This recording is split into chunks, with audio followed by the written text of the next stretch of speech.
नमस्कार. सर्वांचे मनपूर्वक स्वागत. संगीत ते समाधी भाग 6.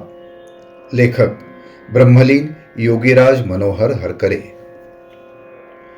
सर्व भारतीय शास्त्रांचे आधारशास्त्र म्हणजे योगशास्त्र होय. सांख्य दर्शनानुसार सारी सृष्टी पंचमहाभूतांच्या क्रमागत आविष्काराने उत्पन्न झाली आहे. प्रत्येक सृष्ट वस्तूत, मग ती सजीव असो की निर्जीव असो, पंचमहाभूतांचा आविष्कार असतो. पंचतत्वाशिवाय कोणतीच घटना वा वस्तू साकारू शकत नाही आणि म्हणून प्राप्तही होऊ शकत नाही. भारतीय संगीत रंजकतेला जेवढे स्थान देते त्यापेक्षाही विधायकतेला अधिक स्थान देते. कोणतीही घटना वा वस्तू प्राप्त होण्याकरिता 5 तत्वांची आवश्यकता असतेच.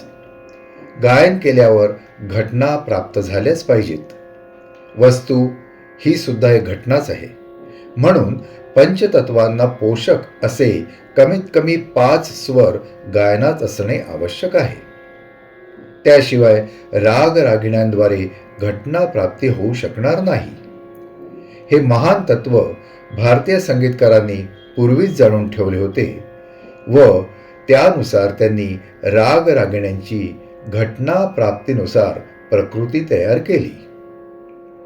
केवळ स्वरसंगीती म्हणजे राग रागिण्या नव्हेत. कोणतेही स्वर एकामागे एक जुळवावे व स्वर वैचित्र्यातून राग रागिण्या उत्पन्न कराव्यात असा स्वभाव भारतीय संगीतशास्त्राचा नाही. आजच्या भारतीय संगीतात मात्र हे धोरण व धारणा नाही. आजचे गायक अनवट राग तयार करण्यात व गाण्यात धन्यता मानतात. मग त्यांनी केलेला किंवा गायलेला राग भारतीय संगीतशास्त्राच्या वरील प्रकारे घटना प्राप्ती संकेतानुसार आहे की नाही याचा कदाचित ते विचार करत नाहीत. स्वरामागे स्वर लावून स्वर वैचित्र्य उत्पन्न करावे व राग निर्माण करावा अशी आधुनिक संगीतकारांची प्रवृत्ती दिसते. पण असे करताना राग निर्मितीचे मागे घटना प्राप्तीचे एक महान तत्व गोवले आहे याचे कदाचित त्यांना भान राहत नाही आणि साहजिकच आहे. भारतीय जीवनाच्या प्रत्येक कप्प्यात योगशास्त्राचा मूलाधार आहे याची बहुतेक कल्पना त्यांना नसावी. त्यामुळे वैद्यकीय करताना, चित्रे काढताना, शिल्प तयार करताना, ज्योतिष सांगताना किंवा संगीताचा अभ्यास व स्वीकार करताना ते जीवन योगशास्त्राला धरून नटविले पाहिजे व पूर्ण केले पाहिजे हे सगळ्यांनी लक्षात ठेवणे आवश्यक आहे. म्हणून नवराग निर्मिती केवळ स्वर वैचित्र्याला प्राधान्य देते असं म्हणावं लागेल, वस्तुनिष्ठतेला नाही. आपल्याला कोणती घटना पाहिजे यावर राग रागिण्यांची रचना अवलंबून असते. असल्या घटना प्राप्तीच्या धोरणाने राग रागिण्या तयार केल्या जायला पाहिजेत. पूर्वी तशा त्या असत.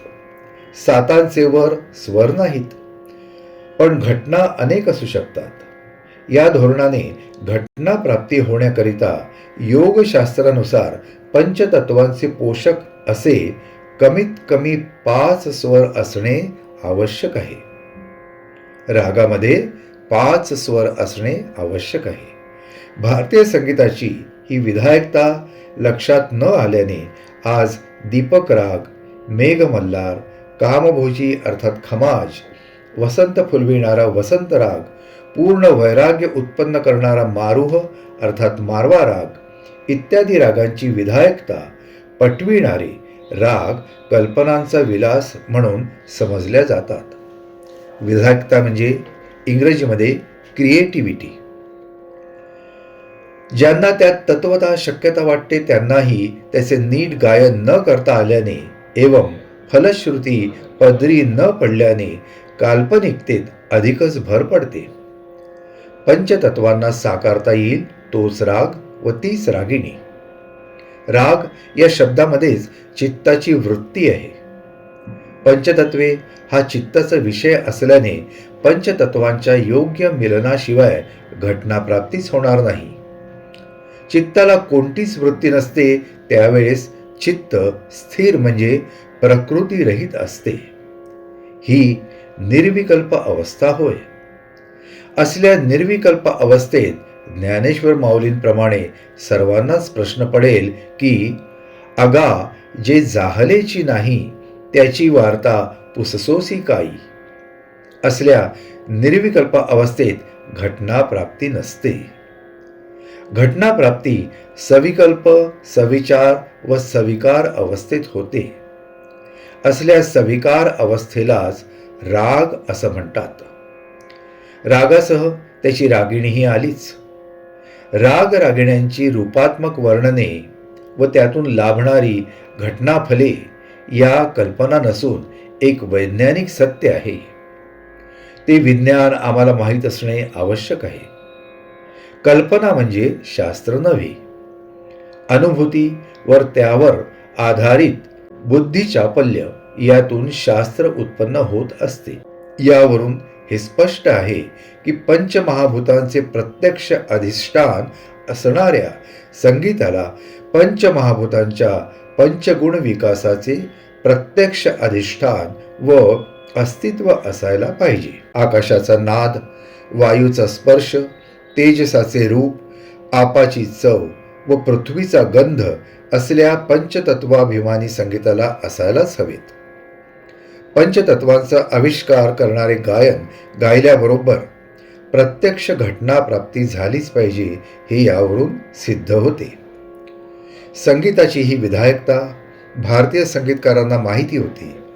त्यानुसार त्यांनी आपल्या संगीतशास्त्राची रचना कशी केली याचा विचार होणे आवश्यक आहे. आजच्या भागात एवढंच. पुन्हा भेटूया पुढच्या भागात. नमस्कार. जो भजे हरि को सदा, तो ही परम पद